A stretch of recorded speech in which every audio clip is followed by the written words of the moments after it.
কবর প্রতিদিন ডাক দিয়ে বলে আনা বাইতুদ দুধ। প্রত্যেকের কবর প্রত্যেককে ডেকে বলে, ও আল্লাহর বান্দা, জানো আমি পোকামাকড়ের ঘর, পোকামাকড়ের ঘর। তুমি তো সেই বান্দা যে একটা মশা কানের পাশ দিয়ে উড়ে গেলে তোমার ঘুম বন্ধ হয়ে যায়, চোখ মিলে যায়। একটা মশার গুনগুন আওয়াজ সহ্য করতে পারো না। একবার কয়েল, একবার অ্যারোসল, একবার মশারি, এরপরেও তুমি চাও যে একটা মশাও যেন আমার কানের কাছে গুনগুন না করে।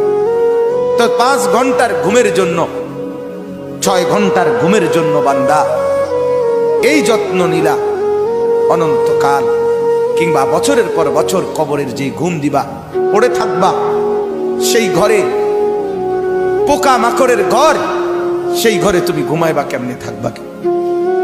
আমার বাপ, আমি থাকবো কিভাবে?